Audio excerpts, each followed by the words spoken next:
10 years back, we cast our very first ballot to elect executives to run the counties. But what have been the hits and misses a decade after? That's the conversation we're going to be having tonight. And to start us off with this conversation is none other than former CIC chairperson Charles Nyachai, who was part of the constitutional experts who are involved in the drafting of the constitution. So, sir, thank you very much for your time. So, question is, 10 years later, has devolution lived to the spirits of the drafters? To you, sir. Thank you very much. By the way, talking about the maths, Senator Muma was also a member of the commission at CIC, so yeah, you'll work out your maths then. Now, to try and answer the question, it's very broad. If you were to ask me yes or no answer as to whether I think that the system of devolved government has met the expectations of the drafters of the Constitution and the people of Kenya when they promulgated the Constitution, I would probably be constrained to say not quite. Because I think the expectations were high, very high, and rightly so, because of the reasons that the people of Kenya had wanted to decentralize decision-making, the sharing of resources, and generally what we call development. Perhaps as the discussion continues, we will be able to identify what could have been done more or better to meet those expectations. But I would hasten to add that although I feel that those high expectations haven't quite been met, I think a lot of has been done, a lot has been achieved, and I think it's probably a good time 10 years down the line to evaluate what the challenges have been and how we can overcome these challenges in order for us as a country to be able to move closer towards those expectations of the people of Kenya. So yes, you know, significant strides have been made, but my own personal view is that we haven't quite met the expectations. Well, thank you very much. That particular, response from the former CIC chairperson, Charles Nyachai, who is part of the panel that we're having tonight discussing on the hits and misses of devolution, has set the pace for this conversation. Now we would want to introduce the views of a man who took over the helm as one of the pioneer governors who later became a Senate Speaker and is currently a governor. We're talking about none other than Ken Lusaka. This is what he has to say in regard to matters of devolution 10 years later.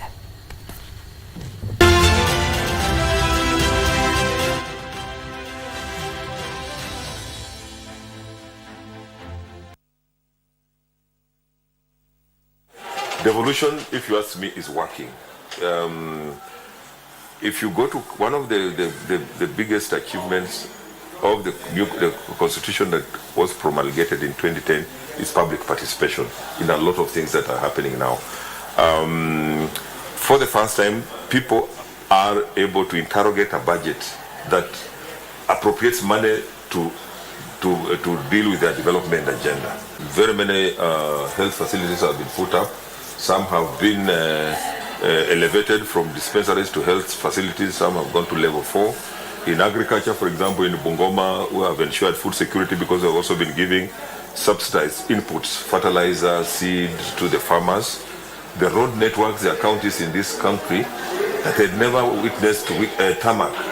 As we speak now, we have tarmac in places like Wajir. In terms of street lighting, we now have the promotion of a 24-hour economy which is functioning because now Mamambogas, border borders are able to do business up to about 10 in the night. So on a scale of 1 to 10, I'll say we are at about 70% in terms of achievement. There was a law on public participation that was passed because I also agree that sometimes it can be abused. For example, as a governor, you can bring all your sycophants and your supporters to come and rubber stamp what you want. You pay them listening allowance, they come there, listen, and then pass what you want without necessarily participating. So it must also be structured, it must be genuine, public participation, or not just bringing people who are coming to rubber stamp what you want. Now, it is up to the members of parliament, it has the National Assembly and the Senate to live to the occasion and to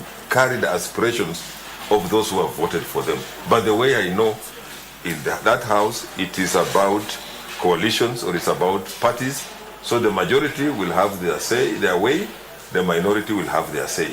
And the time I was there as a speaker, one of my achievements was that the Senate remained united to defend the interests of the counties. I don't think that there is any senator, for example, who not want more money to go to their counties. But again, the problem, like I've told you, is on coalitions and party positions. The current administration, the current government has really tried. As we speak today, they have disbursed the July funds to the counties, which has never happened since devolution started. So and the Constitution says they should be, the disbursements should be timely, because when that happens, we are able to meet our obligations. We are able to pay salaries, we are able to pay our suppliers and all the people who work in the county. The norm and the practice should be that anytime you get any money, you start by paying the pending bills because you had people. But again, politics being what it is, somebody gets to an office and says, those who are contractors that were brought by my predecessor, for example, so let them wait. They're not a priority. Well, the guy, if he comes back, he'll come to pay them. For me, I want to move forward, I want to bring my own contractors and pay them. That has been the problem. We still have those few challenges where the national government is still holding on a few functions that are supposed to be performed by the counties.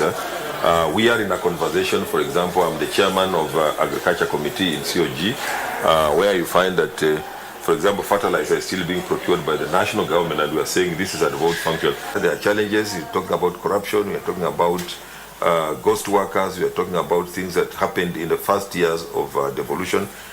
So some of these conversations, as we head to Eldoret, to celebrate 10 years of devolution, our devolution conference, these are some of the conversations that we are going to be engaging in with the national government to see what is the problem with letting go what has been devolved, because the law says money follows functions.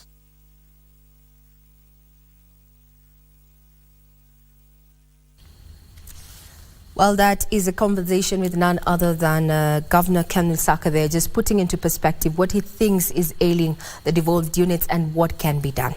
Just to introduce my panel once again, on my far left is none other than former CAC Chairperson Charles Nyochai, and next to him is Catherine Muma, Senate Devolution Committee Vice Chairperson. Welcome, ma'am. And last but not least, IGRTC Vice Chairperson Sadia Kontoma. Karibuni sana. The governor has set the pace.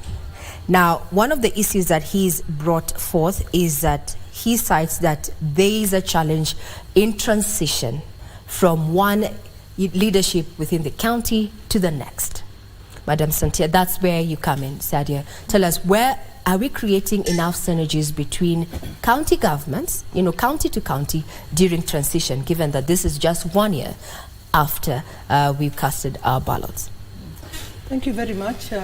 IGRTC, the institution that I do represent, is created by an act of parliament, IGR Act, and one of the mandates of IGRTC is to provide a platform and a smooth transition between the two levels of government.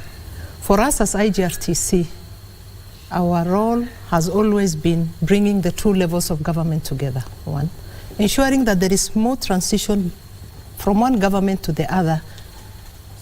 During elections, or after the elections, IGRTC had played a major role in ensuring that we have provided all that is required in terms of the smooth transition. Of course, we have the registers, we have registers of assets, we have the laws that are provided to ensure that the governors and all those who are taking over the MCAs are all sensitized on what is expected of them. We, as IGRTC, again, we bring the two levels of government to ensure that there is harmonious relationship between the two levels of government through cooperation, collaboration, and consultation. And that is a mandate that has been given to us as IGRTC by the IGR Act. So how do we compare in as far as, transition is concerned? When we first had, the first 5 years of having the devolved units function, that is between 2013 and 2018, and now looking at the later years that we're looking at, now we're doing 10 years cumulatively. How does that transition, the synergy, compare? In terms of functions, yes. The fourth schedule, the Constitution and the fourth schedule had clearly stipulated the roles and the functions of both levels of government. The devolved functions are clearly stipulated. However, in 2013, we all appreciate that it was a big bang for us.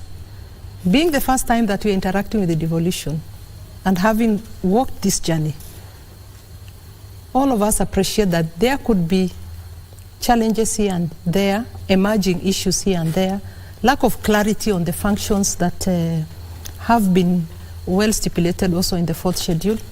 That could also lead to duplication of roles and duplications of functions. Here, IGRTC comes in very strongly to support both levels of government, national government and the county government, by the use of our experts, our stakeholders in the interpretation of the law. What does the law say concerning functions that have been assigned to the county government? What does the law say concerning the functions that have been assigned to the national government? So IGRTC brings the two levels of government together, and that is the role of IGRTC, so that they can have a harmonious relationship between the two levels by facilitating that collaboration and cooperation between the two levels of government. Okay. Now, we are asking you tonight, what developments have counties brought to your county as a constituent? You can give us your feedback on Twitter, and our Twitter handle is at KBC Channel 1. My Twitter handle is at Ray Manyara. What development has devolution brought to your county? Get tweeting. My Twitter handle is at Ray Manyara, and the official station Twitter handle is at KBC Channel 1.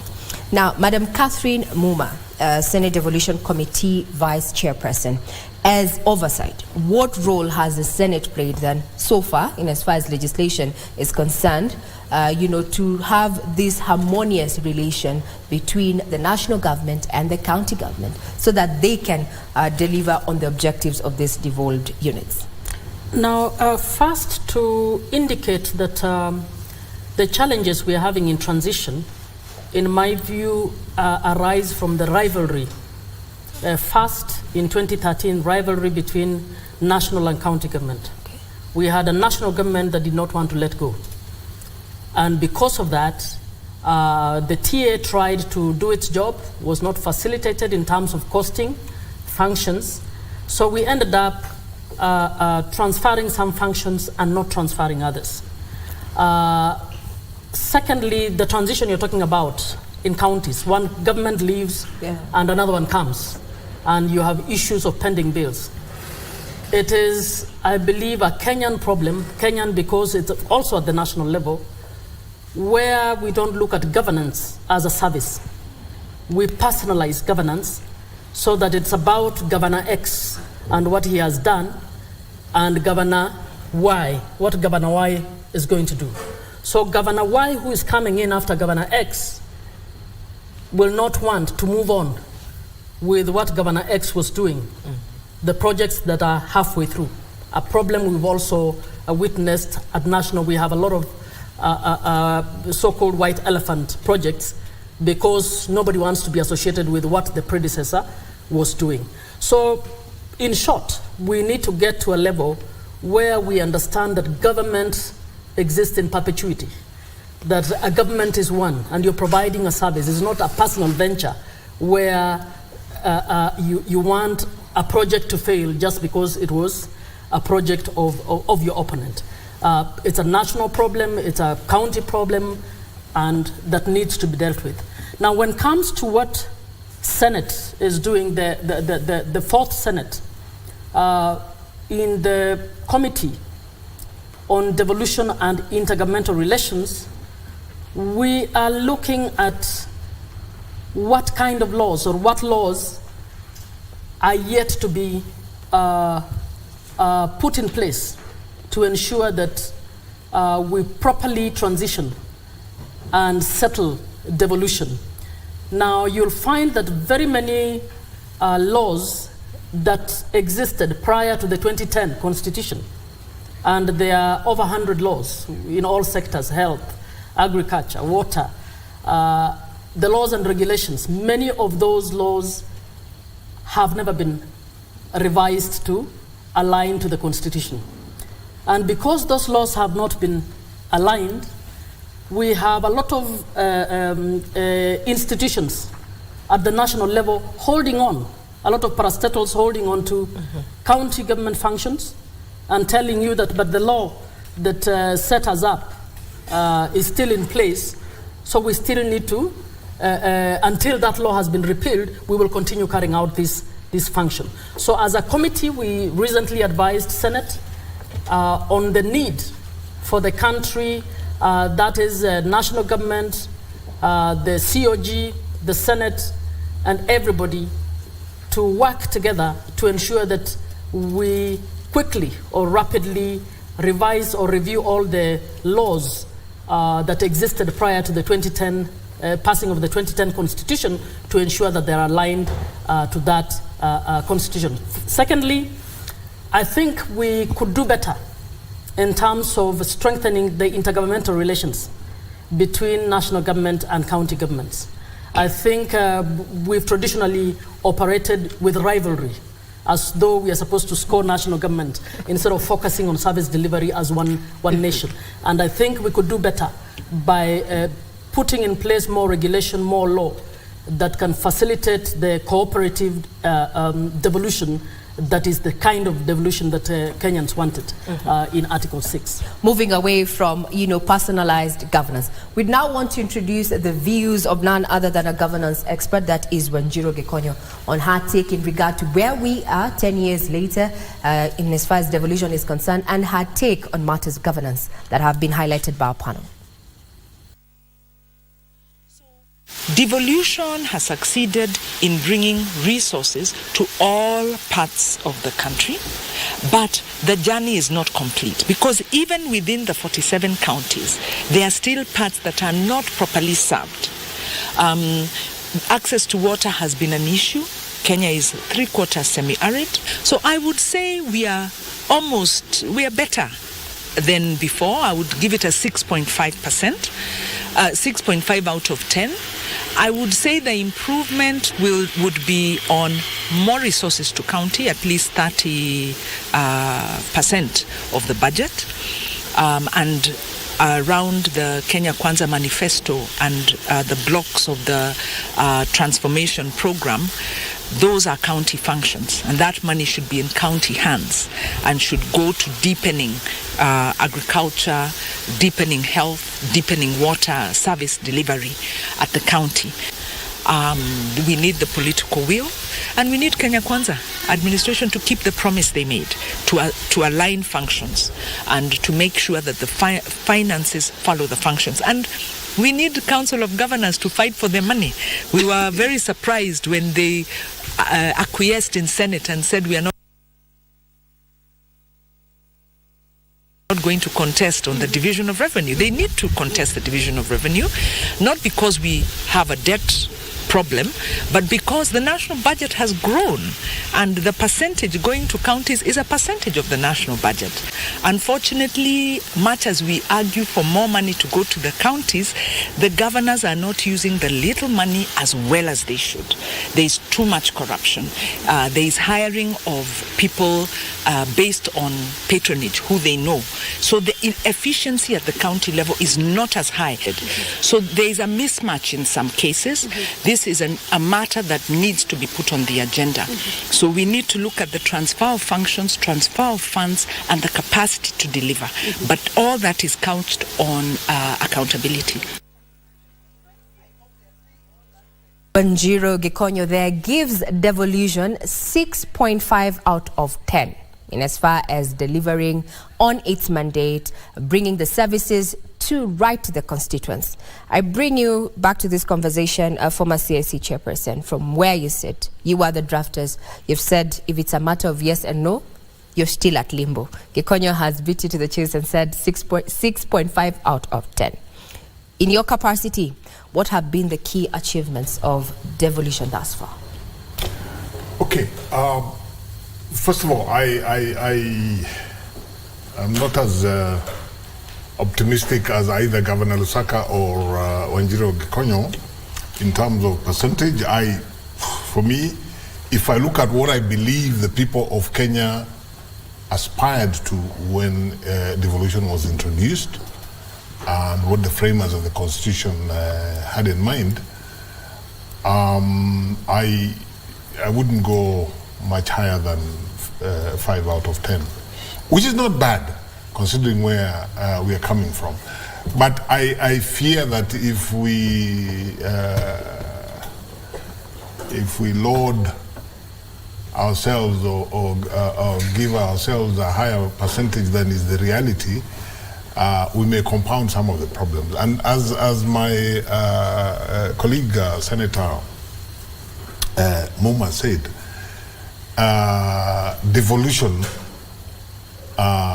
from the onset 10 years ago was not embraced certainly wasn't embraced by many players, foremost amongst those being the national government. And even if you look at how the first functions, what Madam Vice Chair referred to as the Big Bang, it was almost like one may even wonder whether it was done in good faith. It was almost like the national government took the view that, oh, you want the functions given to you by the Constitution, take them. Irrespective of whether there was a proper foundation for the counties to take over those functions. And then when you look over the years, even like the constitutional process of financing the functions, there's never quite agreement as to even the percentage, the money that goes to the counties, what it represents in percentage terms of the national revenue. Before this year, before the current government, there was always a problem of, in any event, that figure that is agreed on, how you get it to the counties. But of all these, the biggest challenge, the way I see it, is, as Wanjiru rightfully said, the funds are supposed to follow the functions. What that means is that these functions that are being transferred, those that have been transferred previously by the Transition Authority, those that are currently being worked on to be transferred by the IGRTC, I don't think we can escape the process of costing this function. Costing. And actually you picked this from my mouth because this is an issue that has been brought forth. Yeah. The issue of revenue allocation has been quite an issue when it comes to operations down at the counties. Now, just looking at the brief statistics, over the last 10 years, we're looking at around 2.4 trillion shillings that has been disbursed over the last 10 years to various counties. Give or take, that is around 30% to the audited approved revenues. When it comes to revenue allocation, do you find it enough to support the functions that have been, transited to the counties. And as you said, I've heard Chair say, the funds should follow the functions. Madam Senator. Now, when we transferred the functions, one thing happened at that time. We also en masse transferred the human resource without checking to know whether counties were only taking the human resource they required. So the counties were told not to lay off anybody from the former local governments and to take everybody who came with a function.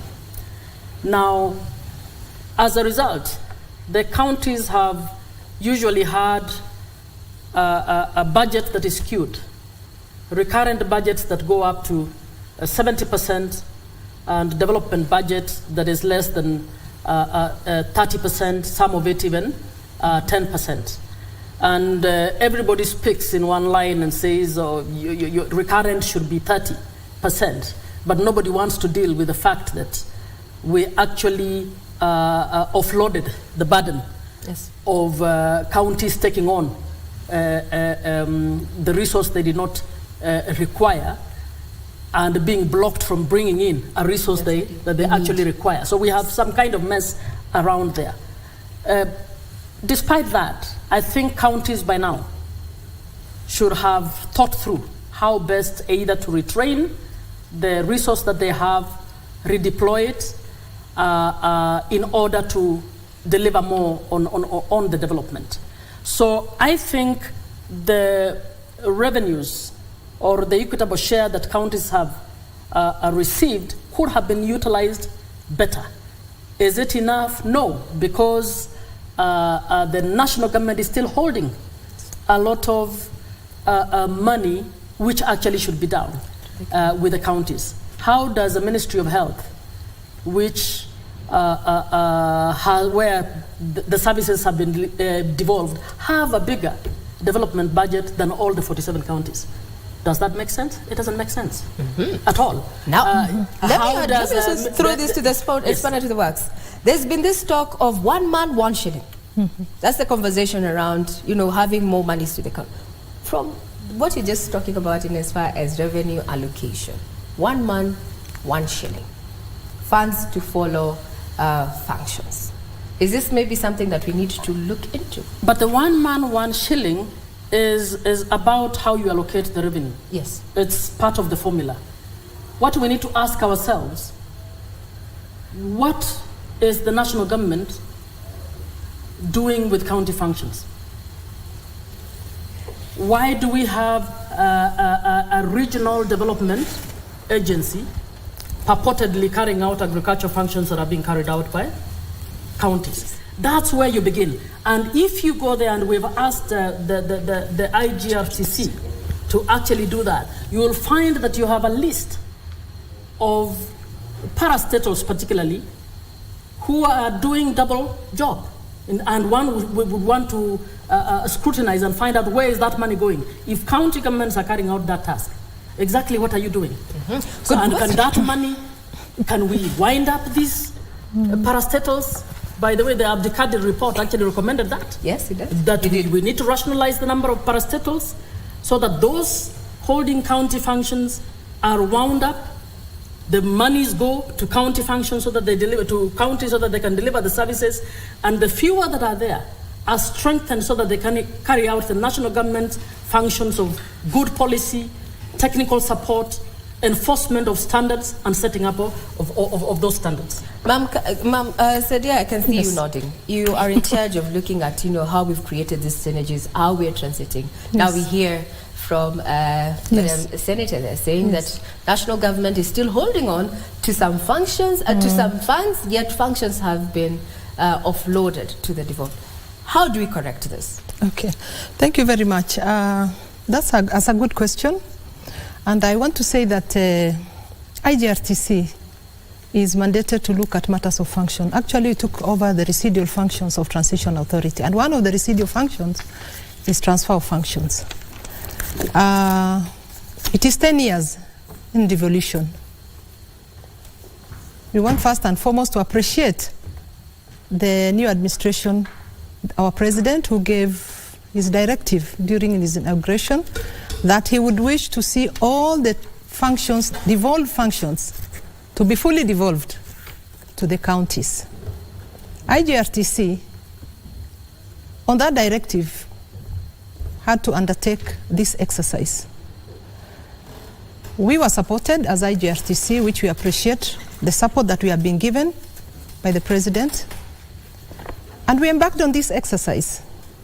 The objective of this exercise was to identify those functions that are devolved but being performed by the national government.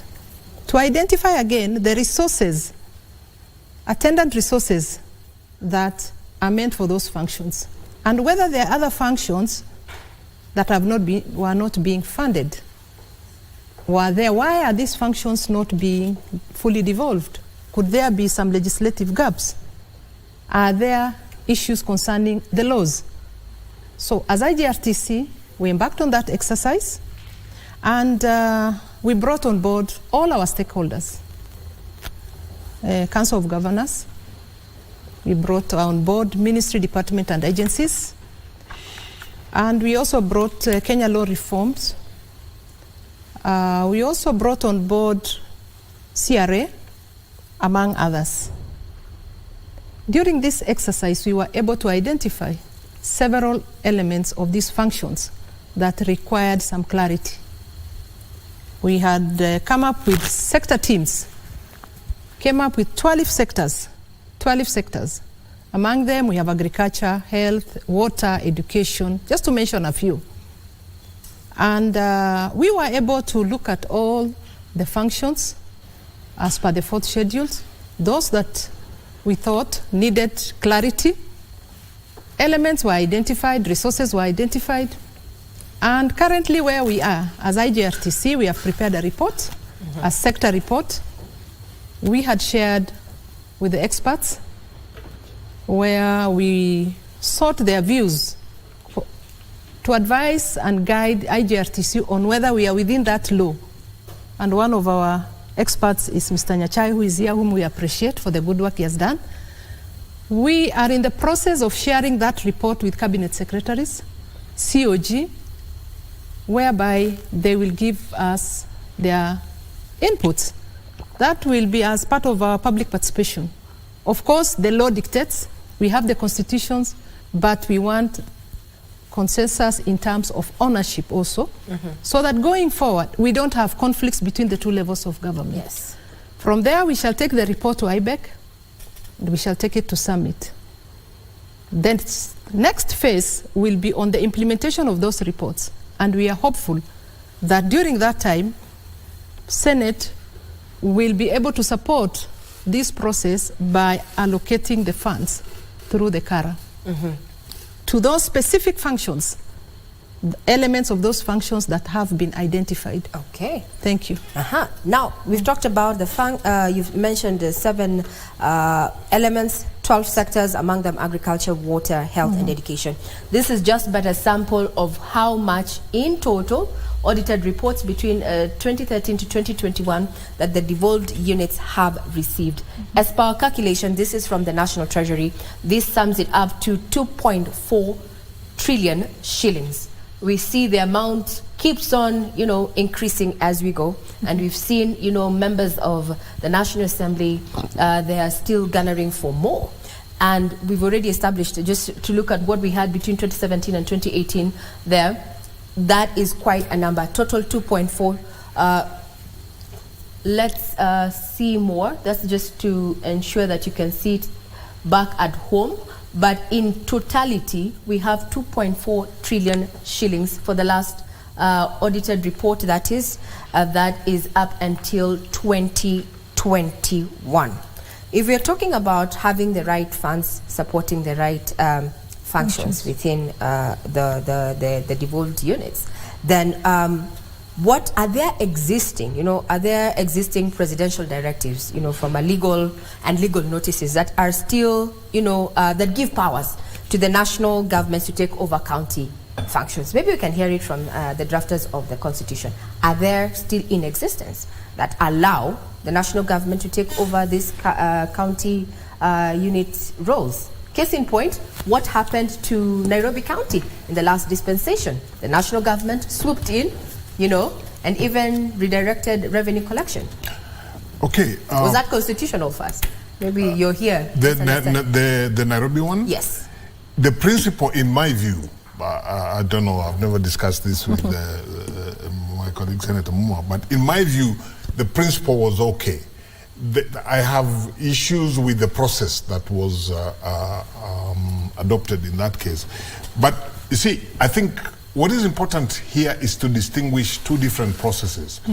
What the IGRTC are doing at the moment is to discharge the constitutional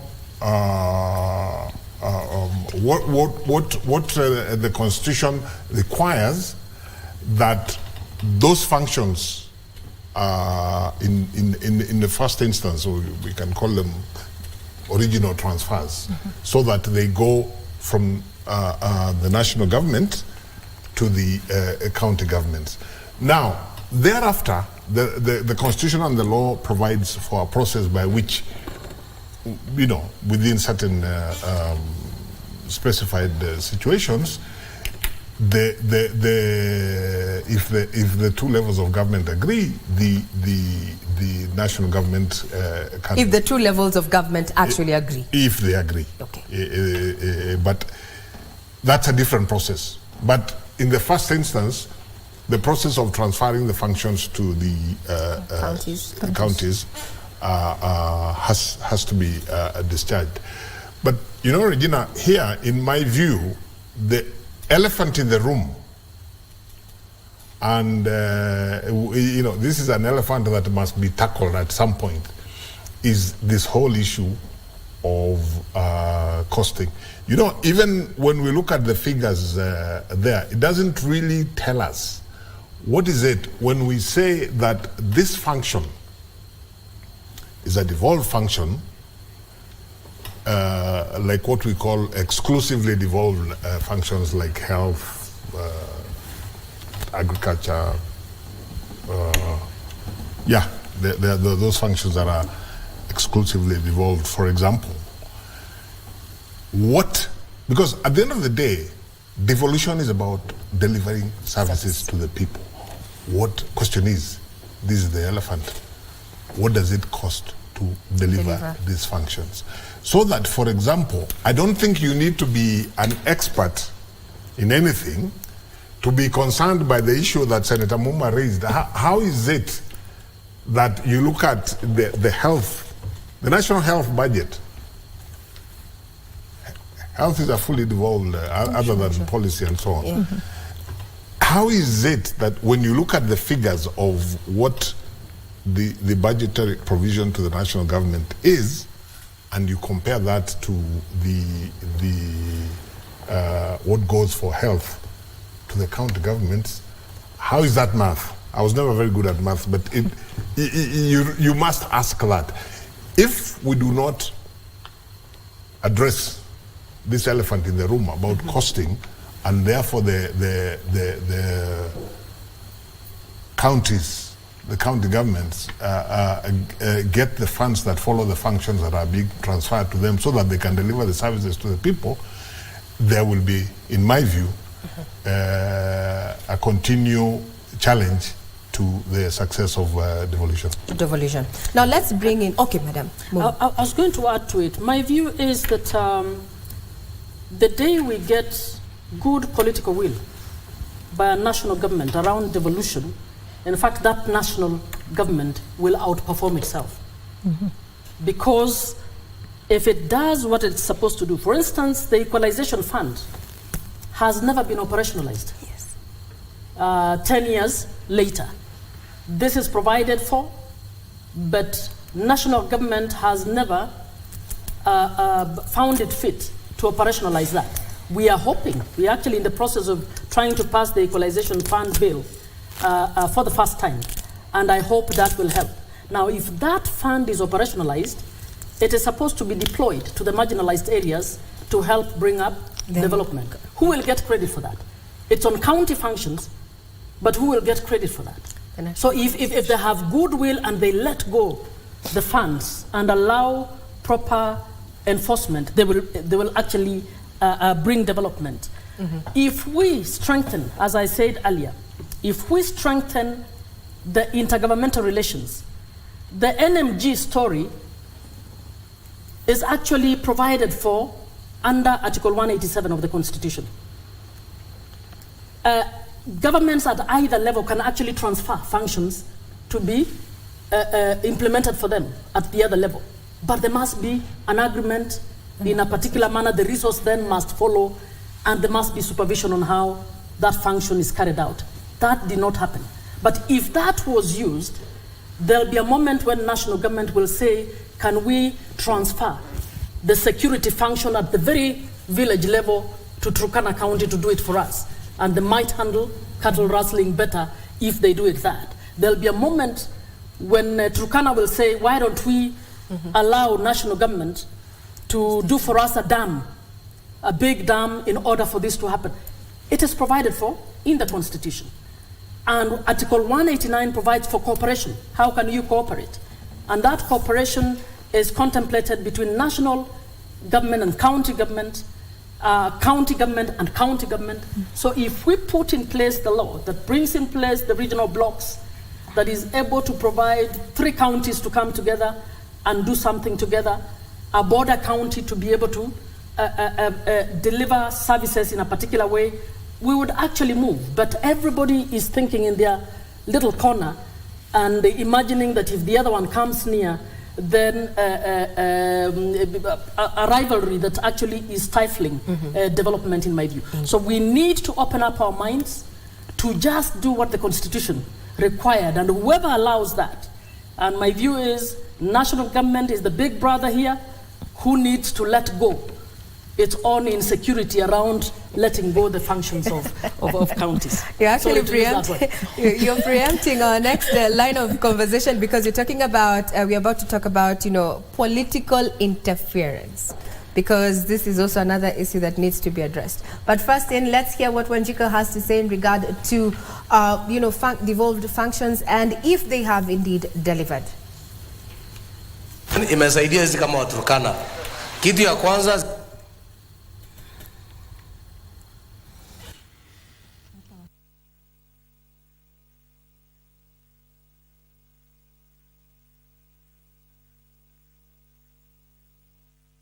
Well, we have a raft of, views from various Kenyans. Just a bit of a technical glitch there, but we will soon be hearing from our, our Wanjiku there, who we had an opportunity to just do a spot check as we look at, 10 years into devolution. Now, the rivalry that Madam Muma, you mentioned,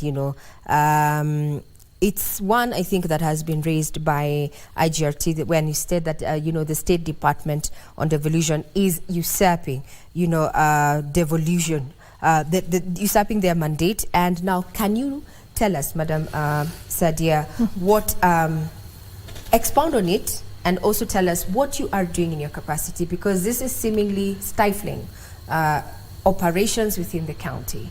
And yet the counties, the devolved units, their core mandate is to deliver service to the grassroots. Thank you, Regina. I think, in my opinion, and I think that is it, there is no vacuum in the law.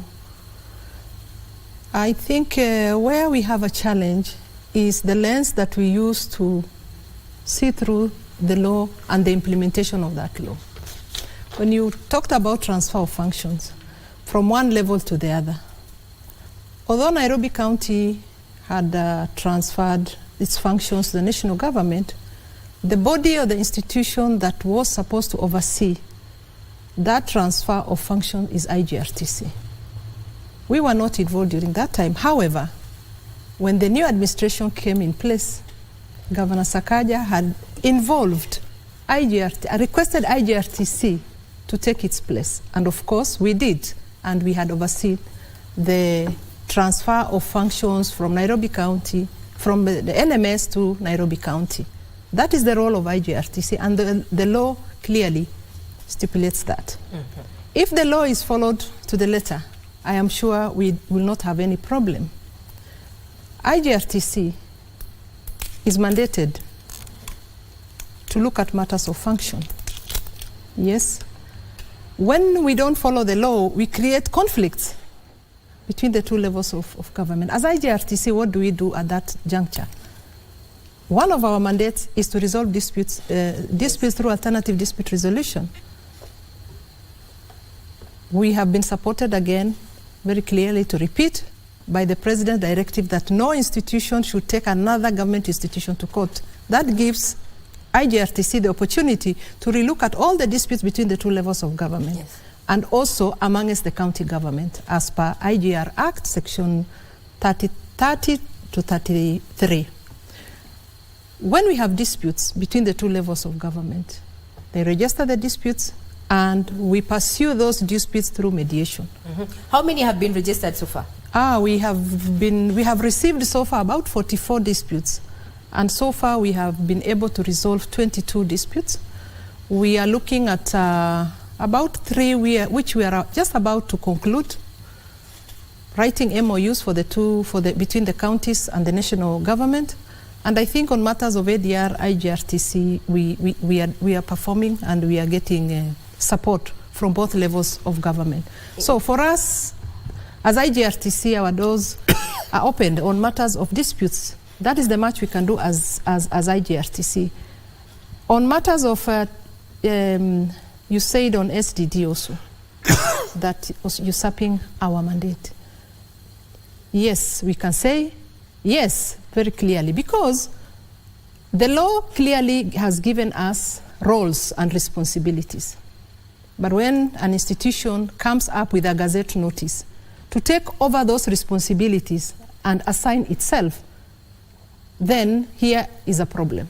A conflict. A conflict. Yeah. And the much we can do is also to engage other relevant institutions to support and come and see what is happening. Recently, we were before Senate. We had a meeting previously also. I think 3 times we have met Senate on matters of intergovernmental relations, and we are relating well with both National Assembly and also the Senate, and also other government institutions. So I think what we need to do as an institution, what we need to do as a government, what we need to do as the people of Kenya is let us follow what the law says. We use the right lenses to look at those constitutions, the laws, and follow what the law says. Yes, Senator Muma, IGRTC has been before you 2-3 times over this issue of, this particular State Department taking over its roles. As Senate, you provide oversight. Are we in the right direction?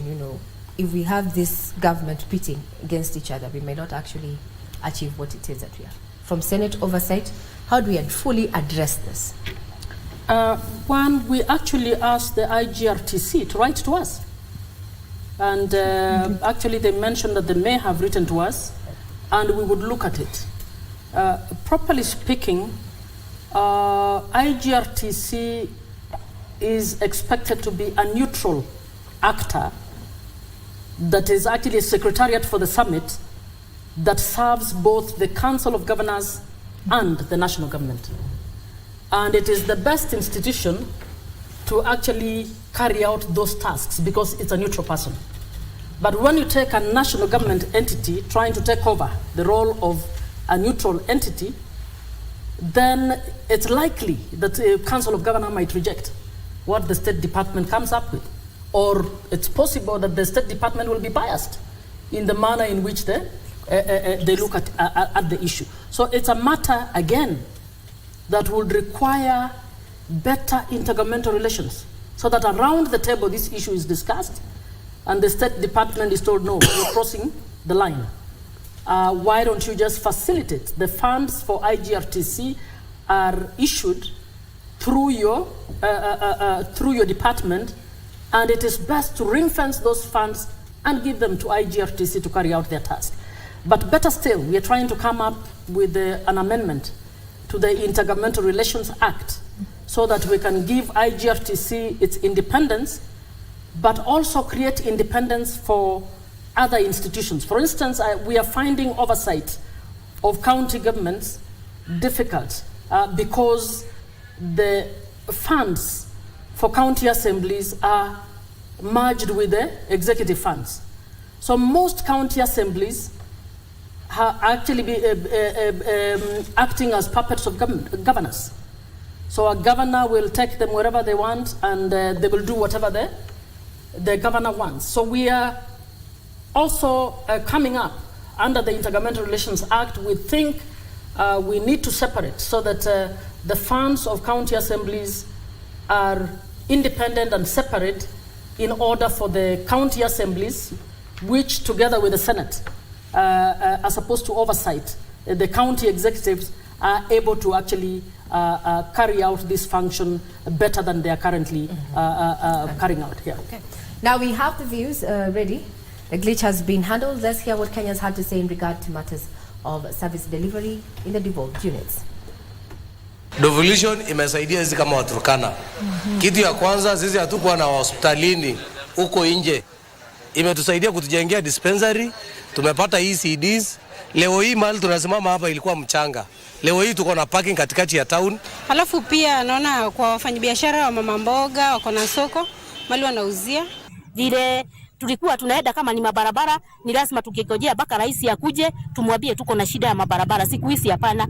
Devolution iko karibu na sisi. Tunaweza kunegotiate katika mikutano ile tunaitwa na governor, inaitwa public participation. Bado public participation iko lacking. Serikali haijajicommit sana kwa public participation, na mwananchi pia saa nyingine mara unataka ulipwe. Sasa unataka ulipwe kivipi ili ujihusishe katika masuala ambayo yatakusaidia? The ECD now happened that now we are getting into CBC.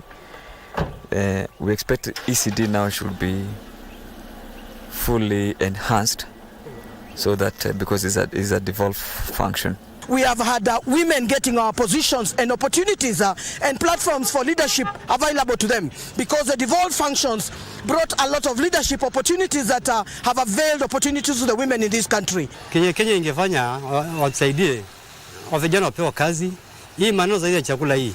Sisi wenye hatuna kabisa hadi sasa tunaumia kuumia. Kwa upande wa health kwa sawa. Na tunapata matibabu vizuri. But upande na NHIF tunakatwa hiyo pesa, lakini haitumiki kabisa. Lazima utoe pesa kwa mfuko wako. Well, those are just some of the views. There are some saying it's working, others want it improved. Now, former chair there, CSE, Mr. Nyachai, then, was there a time frame actually for us to have fully implemented the constitution? Was there a time frame? Good question.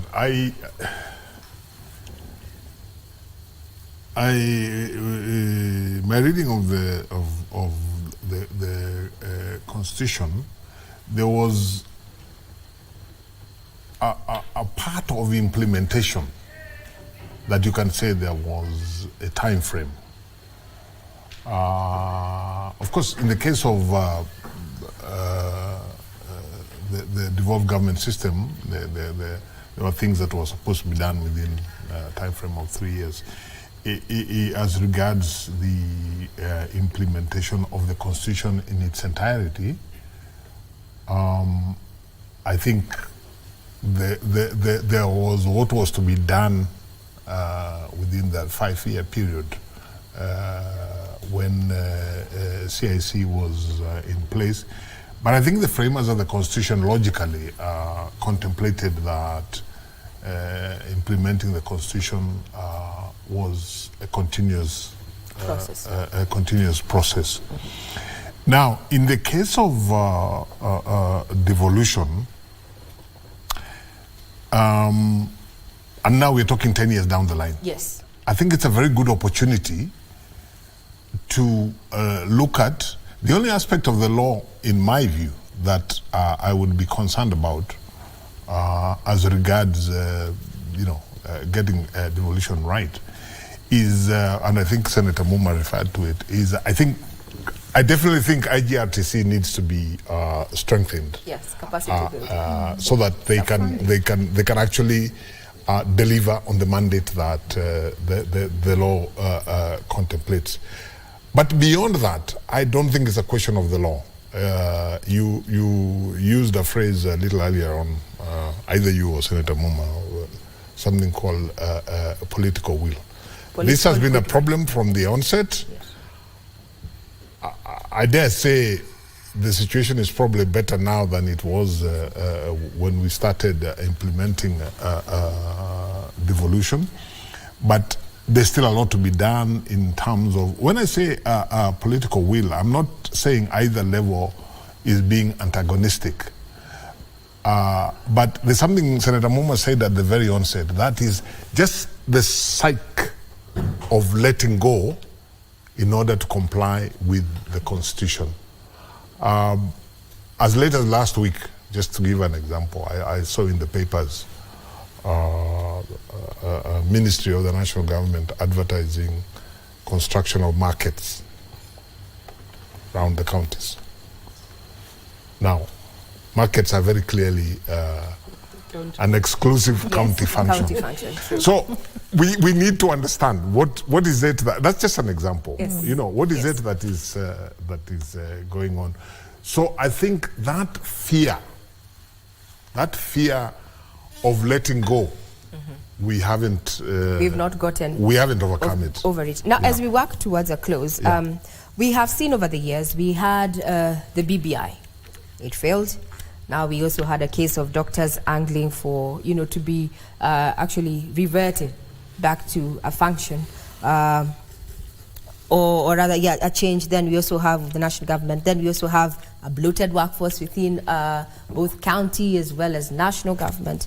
We also now even have a section of people who are pushing to have actually government having the position of prime cabinet secretary entrenched in the constitution. Are we saying it is time to actually review, or rather relook at the Constitution? Is it time, Senator Mo? I think every so often you'll find that there's something in the Constitution that could have been phrased better, or that we can do without. Is that thing the office of the Prime Cabinet Secretary? In my view, no. Is that thing reversing the function of health, making doctors national government officers? No. Because for a county government to deliver on its function, it needs financial and human resources. So there's no way doctors who are working for county governments can be getting their instruction from elsewhere. That is actually undermining that service. But we need to reach that level where we are able to support some of the functions that support some of the basic rights like health. What do we do with our health human resource? What do we do with our nurses, our doctors, and all of that? And we need to be able to look at that so that we have a conducive work environment that is able to enable us to deliver on that service. Is the solution taking it back to national government? No. And also there are those who are proposing that some counties also learn to get to generate their own revenue. How feasible is it, looking at Turkana and the rest that are already fall under the cadre of marginalized? Yes, that's one of the things we actually, in my view, we need to strengthen. I think there is a lot of pilferage in counties around on-source revenue. We need to find a formula where we can help counties to eventually be able to collect enough to pump back into the services. I think it's Wanjiro who talked about corruption. The level of corruption actually in this country, both at national and county levels, has to be dealt with. I personally think we have enough funds in this country to deliver on these services if we dealt with the issue of corruption. That's a bigger, I guess, a different debate that we need to actually work with. But there's one other issue you talked about. When it comes to human resource, we have reached a place where we are actually politicizing the public service. We've had a lot of our peers is firing things they can fire. They can take on the role of an independent commission, a public service commission. A governor thinks he can take over the role of the county public service board, and they just want to fire. So every time we have a transition, the public servants are not delivering on their service because they don't know whether they are going to be thrown out of their job because they are perceived to be not politically correct with the government that is in place. That's another problem that is actually we need to deal with. Address. It seems that this conversation actually, yes, a quick 30 seconds each as we come to a close. Yeah, a very quick comment. I think to answer the question, my answer to your, the question which you raised is yes, I definitely think that 10 years down the line since devolution kicked in, and 12, 13 years down the line since the promulgation of the Constitution, I think it's as good an opportunity as any for us to look not just at the Constitution itself, because as Senator Mouma says, there could be things that we could look and say, yeah, we can word this better and so on. But to ask ourselves whether it is the 50% or so that I think we have fallen short, or the 30% or so that Governor Lusaka or 35 Wanjiro, that where we have fallen short. Why have we fallen short? The bottlenecks to address yes, the bottlenecks. and what we can do to overcome that. Finally, let me just say this. Out of time. Let me just say this. Yes. For me, let's use all the institutions. Honestly, I wouldn't run away from even the courts. Some of these all things, of them to play even to define some of these things, we can go to the Supreme Court and get advisors. Okay, thank you very much. Madam Sadia, as we come to a close. Yes, thank you so much. For me, I think for devolution to work, it's high time for us now to assess the successes and the challenges we have gone through as a nation on matters of devolution.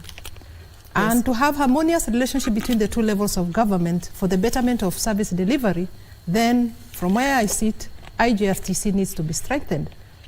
This has been also in one of the summit resolutions that IGRTC must be strengthened. How do you strengthen IGRTC? We need the capacity of IGRTC to be built. We need IGRTC to be given that space for it to be as neutral as possible without inclining on either sides of the two levels of government. We need to be funded for us to dispense our mandate as that neutral body that looks at matters between the two levels of government, so that we can enhance the relationship between the two levels of government, national government and county government. My parting shot. Thank you. Wow. A second?